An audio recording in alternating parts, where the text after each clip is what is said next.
સોલંકી પેઢીની ખુખાર મેલડી મારા ઘેર અજવારા કરજો, હું તમને બિરાજમાન કરું છું, બેહાડું છું. તો કદાચ ઘરની બહાર નીકળો ને એટલે 5 જણા જય માતાજી બોલવા વાળા મળે, જય મેલડી બોલવા વાળા મળે, તો મોનજો હું મેલડી આગળ.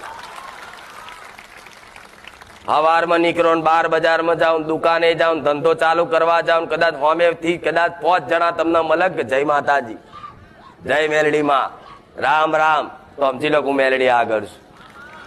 નોકરી ધંધે જાઓ, ગમે તો જાઓ, અને કોઈ વ્યક્તિ કદાચ નોકરી ધંધા પર બોલક જય માતાજી, તો સમજી લો માતા મારી આગળ છે. ડગલે ને પ્રગલે પ્રમાણ આલતી હેડ, એનું નામ દેવી શક્તિ કહેવાય. પણ આવું પ્રમાણ તમારે રાખવાનું છે. તમારી માતા હાલશે જ, એટલે આવો ભાવ તમારી માં પ્રત્યે રાખજો, તો 100% દેવી શક્તિ ડગલે ને પગલે પ્રમાણ હાલે છે ને. ગયા